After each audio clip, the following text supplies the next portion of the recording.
Thank you, everybody. Wow. Thank you. Oh, what a group. We love Salt Lake City. We love Utah.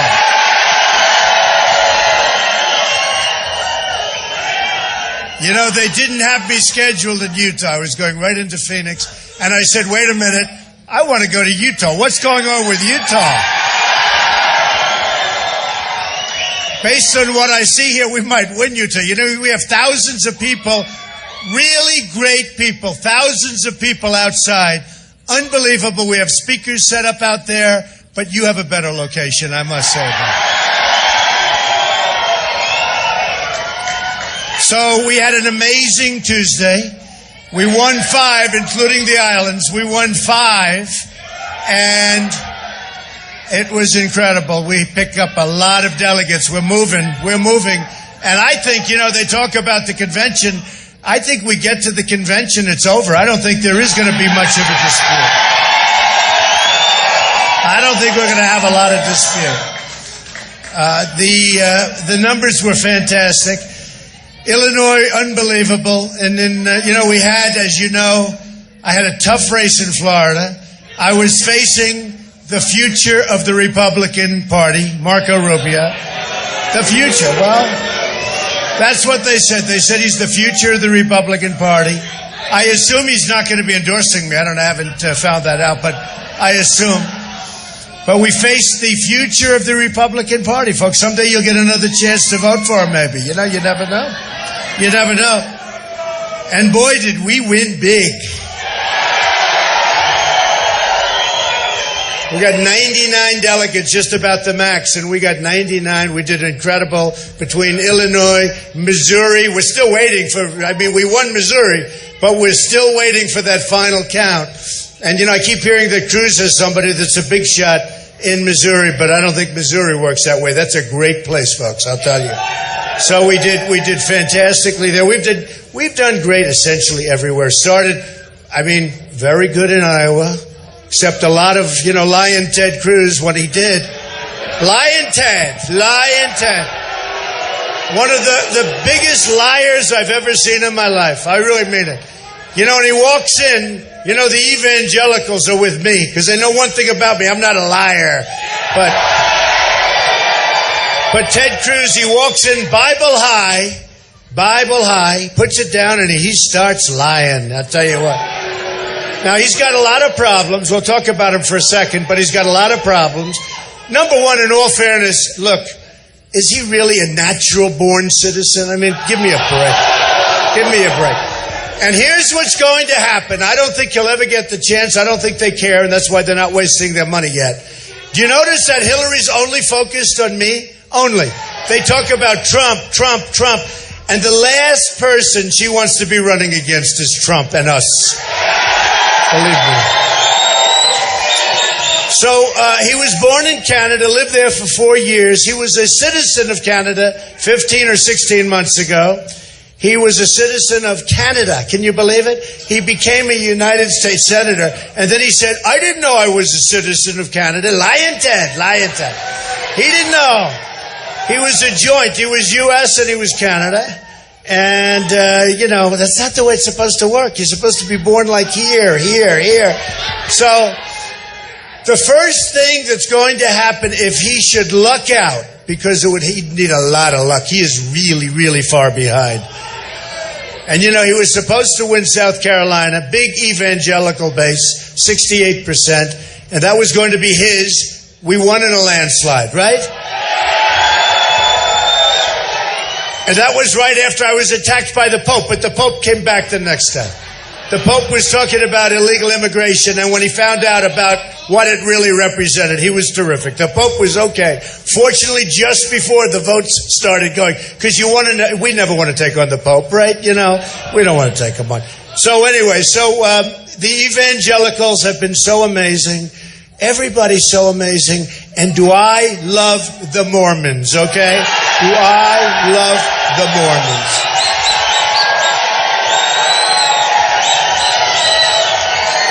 I have many friends that live in Salt Lake. I have a lot of friends. I have a lot of friends. By the way, Mitt Romney is not one of them. Did he choke? Did this guy choke?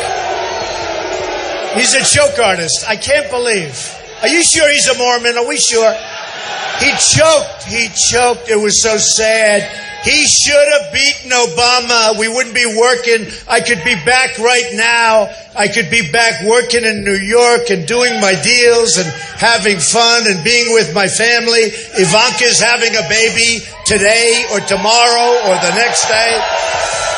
I could be with Ivanka. Instead I'm with you, which is okay. It's okay. But no, Ivanka's having a baby. I thought maybe 3 weeks ago, 2 weeks ago. I mean, it's got to happen soon. We thought it could have happened. I've always gone, every time I go to a primary place, I say, maybe Ivanka, come on, let's see what happens, right? I took her to Florida, I hope. Didn't work. But I should have brought her right here. That would have been very good. But any day now, it should be over the next couple of days. But she's really special. She sends her regards. And she really is very special. Don is with me, Don Trump. And he's with me someplace. Where is he? Come on. Come on, Don.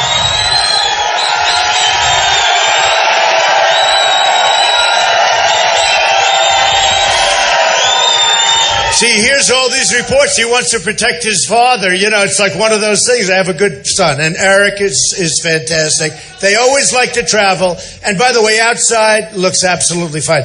We have, they said, 2,500 of you, and they have some of the agitators / protesters. Some are protesters, about 2%, and then some are agitators. That would be the rest, okay?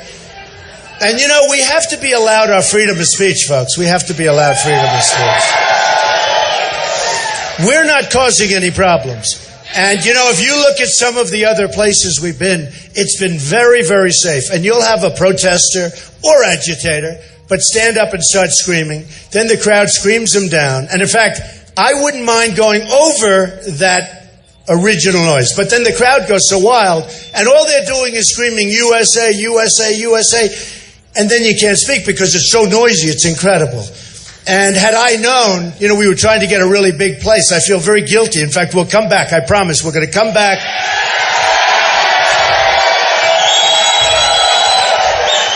Don't forget, we only set this up like yesterday afternoon. And it is true. I mean, it's true. I said, I want to stop in Utah. I know I'm going to do great there. But I have friends that are here, and I have a couple of friends. I have actually one who's Jewish. And he says the hardest working people, he loves the Mormons. He loves the Mormons. And he's got a very successful business. And he's just very, very proud. And I have so many friends. I've had many Mormons work, you know, for me, and they give to the church, and they constantly give. Sometimes I make the payment directly to the church. They say they don't want to be tempted by keeping the money, okay? But they're amazing people, and it's an honor to be with you tonight. For those of you that are Mormons, it's an honor. I love you. So we have a lot of things we can talk about. I do want to talk a little bit about the competition, because this started off with 17 people.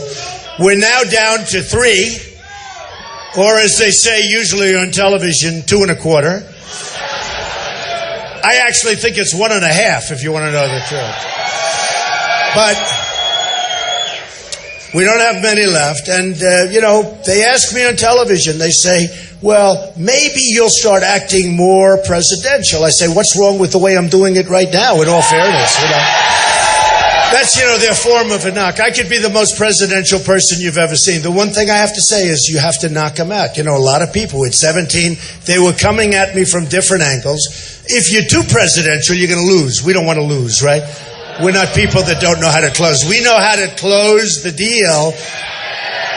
And they said to me, Bill O'Reilly, good guy, said to me the other night, he said, well, are you going to stop with this? Are you going to act a little more? I said, Bill, I have 2 more leftovers. I have to take care of them first, okay? I have to take care. And then after that, I promise I'll act presidential. Well, maybe I'll wait till Hillary gets out. Maybe I'll wait till we knock at her. Number 1, she shouldn't be allowed to run, okay? How that deal is working out. How that deal.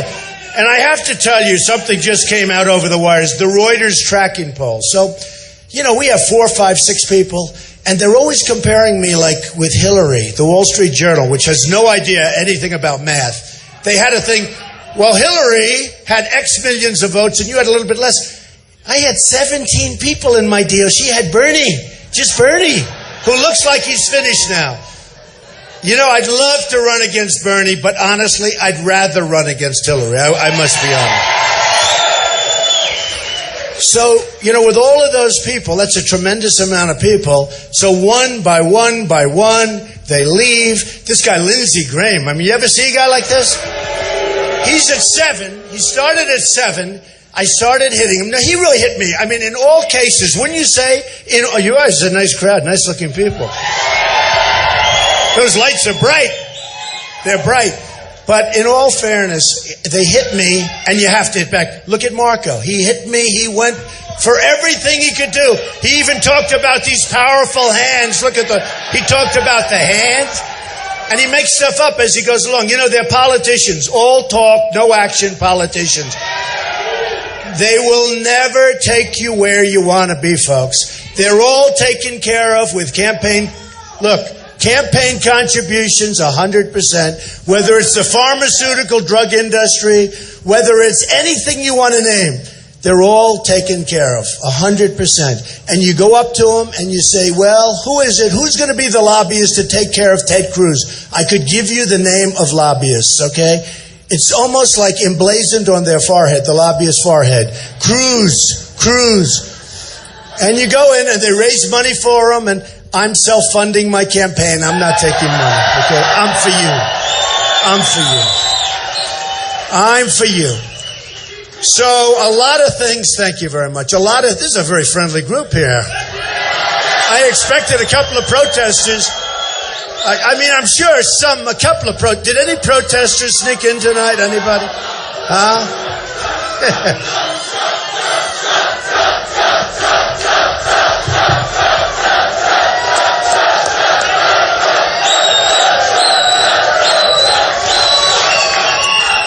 So, that's so nice.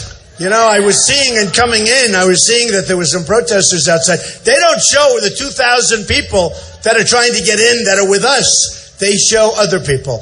And how they get here is pretty sad, but you're going to have to check on it because they always talk about we're stifling them. They're stifling us, folks. They're stifling us. We want nobody to get hurt. We want everything to be perfect. And this seems to be like a perfect evening. But they can't stifle us. They can't let it happen. We can't allow it to happen. It's too important. And you know, with all of the big rallies, I have 21,000, I had 35,000 in Alabama recently. No matter where we go, we have tremendous rallies. And with all of these rallies, people aren't getting hurt, folks. We did cancel Chicago, and I did, I think, a very wise thing, and I've been given credit. I hated to do it. We had 25,000 people coming into Chicago, and we were able to get a lot of them not to bother coming in because it looked like it could have been a problem. We ended it, and nobody was hurt, and we did a smart thing. But it's really unfair. You know, you talk about freedom of speech, you talk about the First Amendment. Very, very unfair when they can stifle us. Very unfair. Remember that. Just remember that. And we can't let it happen. All right, I want to talk about a few things. First of all, I have to talk about this. Reuters just came out with their new poll, the big tracking poll. I'm almost 50. It's 49.7. I said, you couldn't get me to 50, right? And that's with 4 people. So 40, you know, when you have 49.7, you have 4 people. That means you're 65, 70%. That's a national poll. Emerson just came out, a New York poll. I hope I do so well in Utah.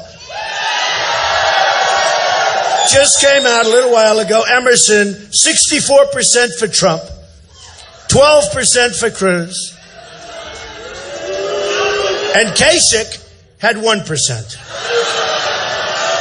64%. Emerson, very, very respected poll. CNN came out a week ago, and CNN had us at 49 or some really high number, 49. And I'll tell you what, we are doing well, folks. We are doing well. And people are asking me all the time, I'm on so many magazine covers, you know, it's like, and if I don't like the magazine, we just use it for wallpaper. We put it up as wallpaper.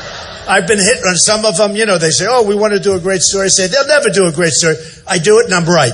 You know, I can almost tell by the magazine, fair or not fair. I tell you who has treated me fairly time magazine. I've been on the cover many times over the last 4 or 5 months. I mean, like many times. And in particular, one of them was incredible because they were talking about this as a movement. It's never been done before. There's never been anything like this before. Thousands and thousands of people. You know the nice thing? Yes, I'm spending my own money. Yes, it's a lot of money. Probably in for about $30 million already. A lot of money. But other people are in for 3, 4, 5 times that. In New Hampshire, which I owe a lot to because the people of New Hampshire are incredible, and they have a big problem, drugs. They have a drug problem. It's like an incredible problem. I said, I'm going to stop up that border. You're not going to have drugs coming into New Hampshire anymore. I owe it to them. And that means Utah, and that means Salt Lake City. I mean, that means a lot of different places. But, you know, New Hampshire with the beautiful fields and the trees and everything's so beautiful. And I'd go to a meeting with people that lived there, and it was always like the biggest problem they have, heroin. And you just don't see it for New Hampshire. So we said to them, and I mean it, then I went to South Carolina. We won New Hampshire in a landslide. We then went to South Carolina where I was expected to come in second, and we won in a landslide because the evangelicals don't like lying, and they don't like liars. They're smart, and they don't want that. And then we went all over. We went to Nevada. We had a landslide there. Pretty much a landslide everywhere we've been. The biggest landslide was Florida. 20 points, almost 20 points. That was a great victory. That was the victory. Everybody said the polls must be wrong because they were showing like 18 points, 16 points. One of the polls had 8 or 9 points, but they didn't like me. You know, those polls are a little bit suspect before. The ultimate poll is the vote, right? But the polls were showing 16, 17 points. We won by close to 20 points, and it was an amazing event. And people, look, the biggest story in all of politics worldwide is what's happening to the Republican Party. Can you believe this? It's true. Because the voting turnout is massive. And you know who they are, right? The people coming in, where are they from? They're Democrats, they're independents, and you know almost what's to me the most impressive, and I see it when I'm signing or when I'm shaking hands with people, most impressive to me is the fact that many of the people, so many, I would say of the new people coming in, which is millions and millions of people, 15, 20%, new voters, people that have never voted before, 50 years old, 60 years old, 30 years old. These are people, they say, Mr. Trump, I'm 38 years old. I love you. I've never voted before. I've never had the incentive to vote before. And we have, I guess, ultimately millions of people come in. They've never, you know what a great thing that is for a democracy when you think about it? These are people. These are smart people. These are great people. These are hardworking people. But they've been left out. They've been disenfranchised. They haven't liked the people that, you know, they're smart. They see people that they're supposed to vote for, and they say, I'm not going to vote. And we can understand that. But people that, I had one person in Tennessee, she's the all-time record, 93 years old. Everybody knows who I'm talking about, a big story. 93 years old, never voted before. Now, I could say, come on, you have to, got to do a little voting, right? She never voted before. She voted for the first time recently in Tennessee, 93 years old. That is so amazing. And she's like a fan. She's 93. She's wearing a Trump shirt. She's wearing a Trump shirt.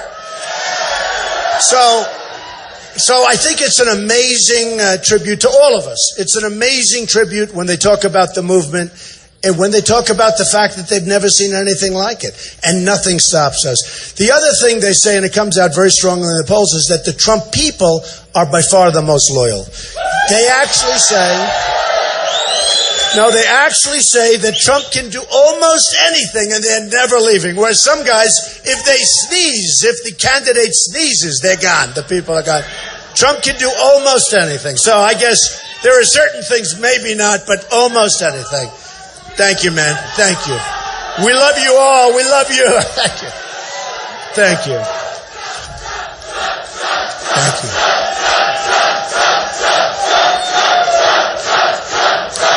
Oh, that's beautiful. Look, what's it all about? You know the theme, Make America Great Again. That's the theme. And I will say this, our country is doing terribly. The real number of unemployment is many times what they report. That number was meant for politicians. It was meant probably for presidents so that they can say they're 5%. You know what? If real employment and if real unemployment was at 5%, I wouldn't have the crowds that I'm having, no matter what. Now, with all of that being said, I'm going to talk a little bit about trade. We're going to talk certainly about security. We're going to have a little fun. Then I'll go home and we'll go, And then on Tuesday, you're going to go and you're going to vote for who? Yeah, do it. And if you want, I'll come back. I don't care. I'll keep coming back. But I want to do well in Utah. No, I want to do well. Because you can't have Cruz. I want to go over a couple of more things. Okay, ready? I wrote these notes down. Listen. Number one, Cruz has done nothing. He hasn't done anything. He'll stand on the Senate floor, gets along with nobody, practically nobody in terms of senators. He just got one from Mike Lee, a nice guy. But the one he talked about was Senator Jeff Sessions, right? He'd say, Senator Jeff Sessions. Senator Jeff Sessions endorsed me, okay? And Jeff Sessions is one of the most respected, Alabama, one of the most respected senators in there is. I mean, there's nobody better. I mean, he's great. But he endorsed me. And then now Cruz doesn't talk about him anymore, but that's okay. He used to talk about, but number one, he did nothing. Remember, he went down and he filibustered for a day or something, and he's ranting and raving, and everybody is standing up there saying, when's he going to get off? When's he get nothing done? He hasn't passed anything. He talks. He is all talk, no action. He talks and talks, and then the greatest? He gets up and he said, and you saw that during the debate, but he says it all the time, I'm the only one that can beat Donald Trump. Again, holding the Bible. I'm the only one that can beat him. I have beaten him 5 times. I have beaten him 5 times. And this is it. And I'm the only one. And then what happens? During the debate, I said, yeah, but I beat you 20 times. He doesn't mention that, He doesn't mention it. It's something like 5 or 6 to 20, and, it's amazing. Plus, we won the islands. We won the islands, which we love. We love those islands. They were great. We got 9 delegates, so I think we're in great shape. Now, a couple of things. Trans-Pacific Partnership. He's in favor of that. That's going to take your business away, folks. Now, I was totally opposed to NAFTA. NAFTA's a disaster. You know what NAFTA's done? NAFTA has been very bad. The TPP is going to be even worse. It's going to take your business. It's going to drain it out. You're going to give it to some wonderful people in Asia. We're tired of giving our business away. I'm going to stop it. Nobody else even understands it. They don't understand devaluation. They don't understand anything about business. All they know is one thing, how to get elected and how to get reelected. Although some of them aren't that good at that either. A couple of things. Okay. So TPP is a disaster. A major reason why Obama got the trade powers is because of Ted Cruz. He's the one that pushed it. He also pushed something that I think is terrible, Justice Roberts in the Supreme Court, who twice ruled in favor of Obamacare. You might as well call it Roberts Care or Cruz Care, because if Justice Roberts, and Cruz was primarily responsible, he pushed him. And Justice Roberts, and you can take a look back at your journals, you'll see all sorts of stories where Ted Cruz is pushing Roberts. Roberts had 2 chances to kill Obamacare. Shockingly, both times he voted in favor of it. It was dead. It was gone. Nobody could believe what happened. And they won. So that's no good. By the way, Scalia, great guy. We have to replace him. We have to replace him with somebody as close to him as we can get. And when I see the disharmony, when I see the lack of harmony that we have in our party with, Mitt going, because Mitt let us down. He just let us down. He let us down. He choked like a dog. He choked like a dog. But when I see, he's just like, it's just crazy. He's out campaigning with Kasich, and then he endorses Cruz. Nobody, people are saying, are you sure you know what you're doing? It turned out to be a good thing. My numbers went way up. I don't know what's going on. My numbers went way up. But there has to be some unity in the party, folks, because you know what? If we don't win, you're going to have probably Hillary if she doesn't get put in the slammer. No, but that's what's going to happen. That's what's going to happen. And we will beat her. I'll beat her. So coming in, I was watching the networks, and they were saying the one that has the best chance to beat Hillary is Trump. And that's true. And I don't even call it a chance. You saw what happened 2 months ago with her. So look. Very important. We're going to destroy the manufacturing in this country. I'm the one that knows how to bring it back. I'm bringing jobs back from China. I'm bringing jobs back from Mexico, which is a big deal for you. A very, very big deal. Now, the other thing with Ted Cruz, he backed amnesty. And he's actually weak on illegal immigration. I saw him today standing at the border. Remember one thing, folks. The great Joe Arpaio. Do we know Joe? Sheriff Joe. Trump. One thing we know, if Sheriff Joe is backing us, we're good on the border. Do we agree? They wouldn't even be talking about the border if I didn't come down that escalator on June 16th and bring it up. If I didn't bring up illegal immigration, I don't even think you'd be talking about it. And it's a huge problem in terms of economics, more importantly in terms of crime and in terms of what they're getting away with and in terms of drugs flowing into all of your communities and poisoning the blood of our youth and everybody else. And we're going to stop it, okay? We're going to stop it.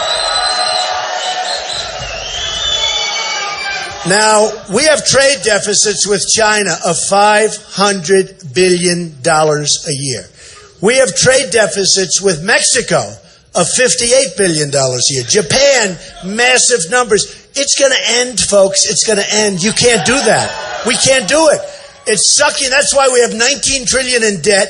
We're going up with a really bad budget. That budget was a disgrace, the so-called omnibus budget. And they're all moving out.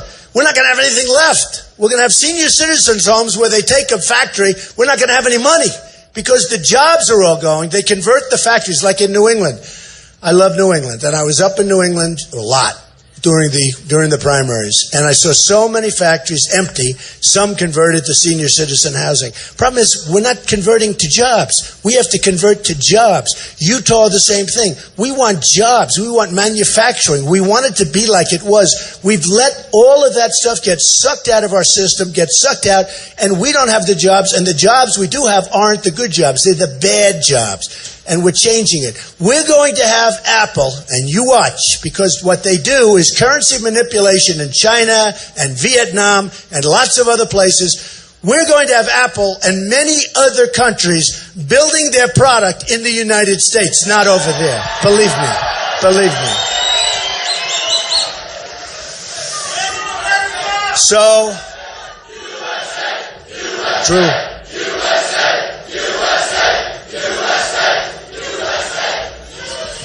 So here's what's going to happen. When you look at what's going on, I believe in free trade. You know, a lot of people say he's not conservative, and they usually refer to free trade. I am conservative. I'm very conservative, but I'm not conservative when it comes to stupidity. We have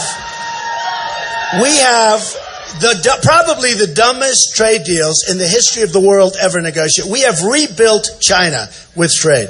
They have sucked money out of our country and jobs and the base. Manufacturing gone, thousands and thousands of factories, millions of people lost their jobs. I mean, a smaller instance is Carrier moving to Mexico recently. You saw that. They just announced we're moving to Mexico. Now, the only way you can do it, and I have to tell you, a good student, the Wharton School, all that stuff, you don't have to be a good student. You don't have to go to college, and it's real easy to understand this. We can't allow our businesses to be stripped out of our country, right? We can't allow it to happen. We're going to bring them back. By the way, we're bringing them back. But we can't allow it to happen. But what's happened is we've had bad leadership and we've had very bad negotiators. And we've had a lot of political guys where they get money and they say, let it go, let it go, let it go. A lot of people say, why do deals like that happen? How come that when it comes to, like as an example, medical, drugs, why isn't there a big bidding? We're the largest buyer of drugs in the world. There's no real bidding. We lose fortunes with that. There's no real bidding. They say, why? I said, because all the guys are getting taken care of with campaign contributions. With me, folks, it goes to bidding.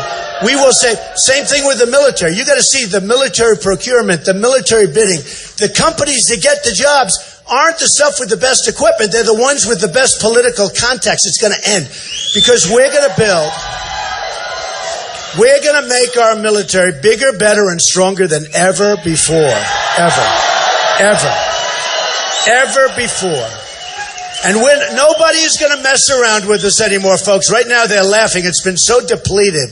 And we are a depleted military. We have problems. We have generals leaving, and they give press conferences and announce how bad our military is. Number one, I don't want generals giving press conferences.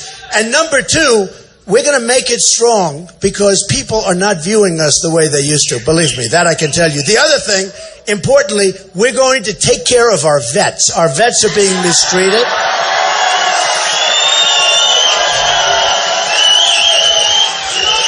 There was a story coming in, which is almost hard to believe, but there was a story coming, but not really.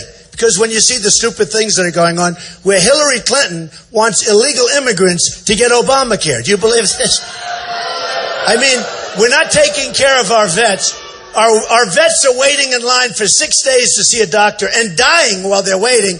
And we're giving illegal immigrants, people that aren't supposed to be here, Obamacare. Can't do it, folks. Can't do it. We can't do it.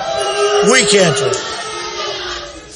So what's happened? I love you too. Who is that guy back there? Nice guy. No, we appreciate it. Look.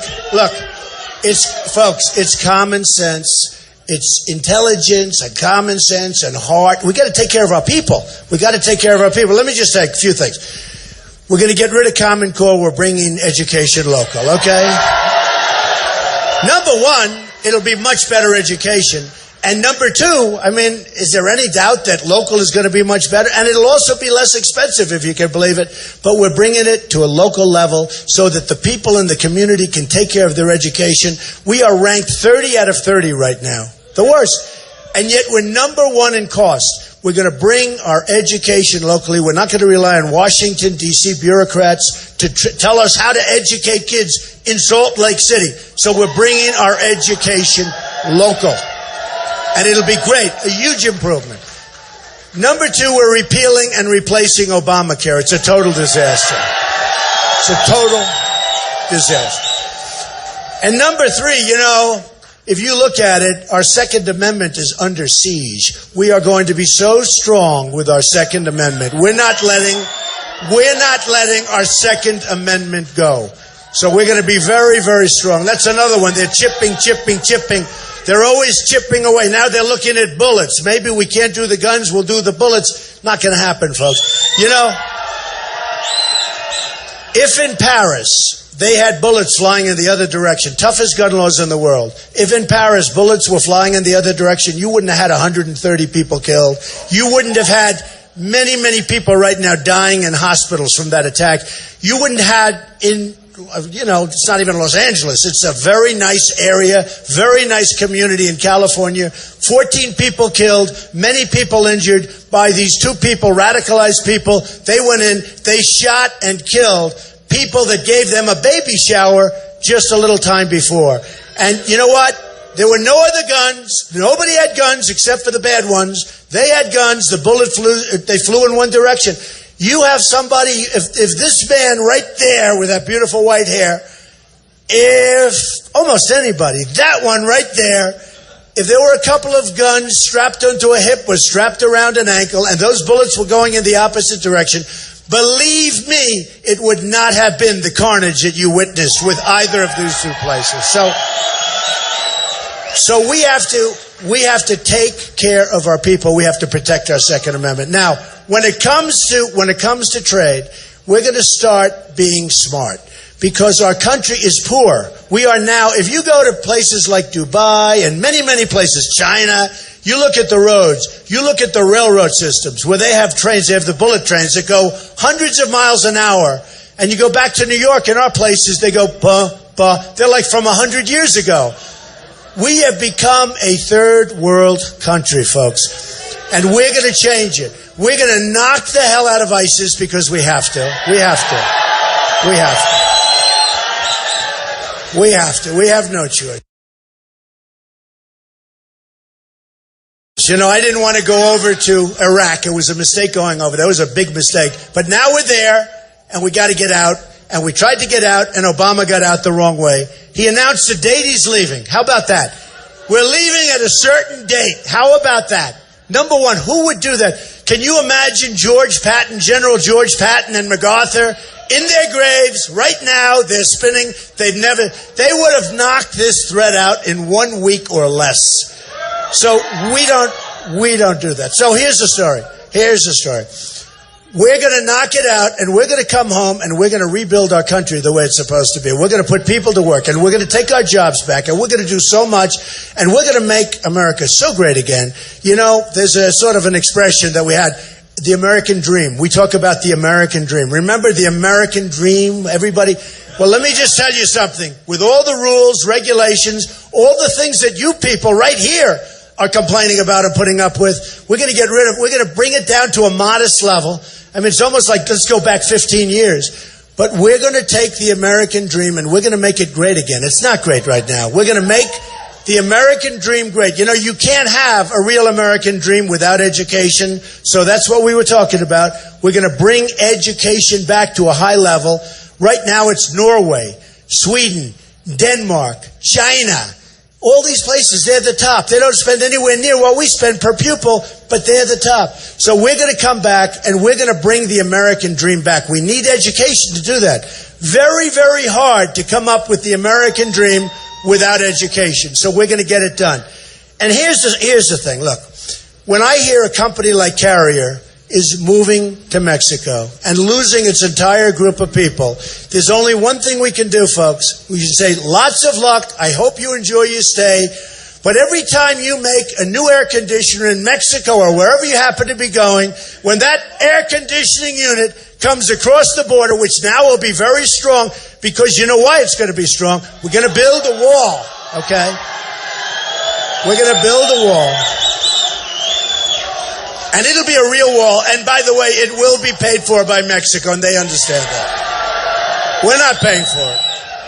You know, they could stop most of this right now if they wanted to. They don't want to. Try going into Mexico. Try going there. You wouldn't be there for 10 minutes before they throw you the hell out. And you know where they put you? Right here. They'll put you right here. So you probably saw recently on one of the networks, they had the former president, Vicente Fox, on. And you saw it. And by the way, he used the F-bomb. If I ever used the F-bomb, it would be the electric chair, right? It would be, he used the F-bomb. And he said, there's no way we are going to pay for the you-know-what wall. Okay? And then I said, wow, we've made progress. Because a year ago, he was saying there's no way we're going to have the wall. So now he's accepting the wall's going to be built.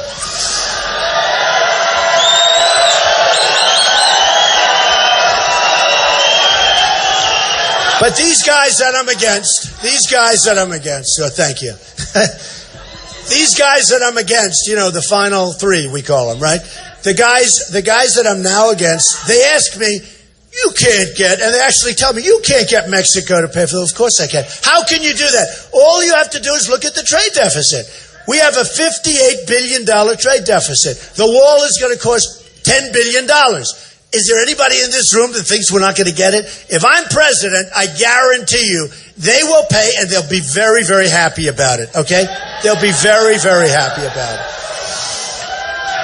So it's not a question of free trading, honestly. It's not a question of free trading. Free trading is wonderful. The problem with free trading, we need smart people on our side also, because so much blood has been it's just been drained out. Even this area, it's been drained out of our country. So here's the story. We're going to negotiate great deals. We're going to bring wealth back into our country. We're going to save Social Security and Medicare. We're going to save them. But we're going to bring wealth back into our country again, because our country is a poor country. We have deficits like you wouldn't believe. For years and years and years, you can't go on. We're sitting on a bubble like you've never seen. And I hope it doesn't explode when I'm president. If it's going to explode, let it be a couple of days early. You know, I'll be in there for 2 weeks, the bubble explodes, they'll say, oh, it was Trump's fault. No, I don't want that. We are sitting on a bubble, and it's a very dangerous bubble right now. You take a look with what they're doing with interest rates. We have free money, everything else. It's a very, and what does free money mean? Free money means people that saved all their lives and thought they were going to live off the interest they're getting. They're not getting any interest, folks. They're not getting any interest. So we're sitting on a big, fat, ugly bubble. At some point, unless we act quickly and smartly, it's going to explode. You need the right people in there. You have the wrong people in there right now. And here's what we're going to do. And you listen, because this is important. On Tuesday, you're going to vote. And on Tuesday, you're going to vote. Unless you want to vote for somebody else, don't vote. You know, do you ever see these? No.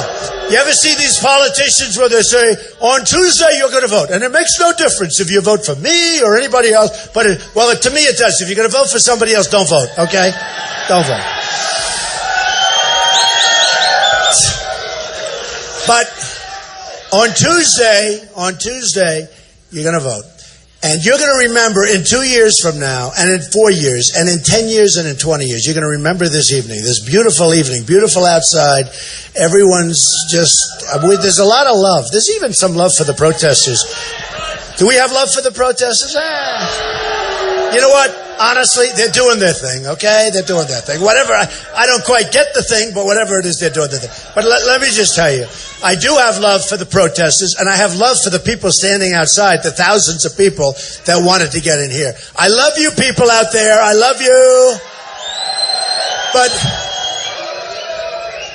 But you are going to remember this night, and you're going to remember Tuesday, more importantly. And you're going to say, thank you.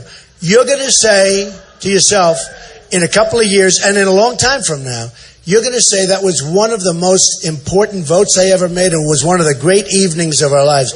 Because we are going to straighten out the country rapidly. We're going to take the country back. We're going to straighten out the country. We have a noisy majority. You know, it used to be called the silent majority. It's not silent.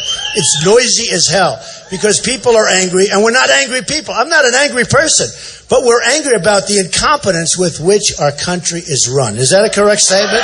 We're just angry because we love our country. And you're going to see things happen quickly. You're going to see on trade, we're going to start winning again. We don't win anymore. You know, as a country, we don't win anymore. We don't win. And you're going to see a tremendous change. You're going to see victory after victory, win after win. You're going to see wins on trade. You're going to see wins with look, we have to help our soldiers. We have to help our wounded warriors. We have to help our veterans. And you're going to see big, fat, beautiful wins for our veterans. We have to take care of our greatest people. So we're going to see wins. We're going to have wins on health care. We're going to have great wins on health care. Right now, Obamacare, 45-55% increases. The deductible is so high that you don't even get to use it unless you're close to death. It's no good. It doesn't work. It's so expensive and it doesn't work, and it's going to fall of its own volition, but it's going to be terminated before that, okay? But you're going to win on health care. You're going to win at the border. You're going to win with Common Core, getting rid of it, end it, over. You're going to win with the Second Amendment. We're going to win every single... I joke when I say it, but sometimes it's fun to say it. You're going to win and win and win. You're going to win so much. You're going to say, Mr. President, you're driving us crazy with victories all the time. We don't want to win anymore. Please. And I'm going to say, no way. You're going to win. We're going to make America great again. Thank you, folks. I love you. Thank you. Get out and vote, Utah. I love you.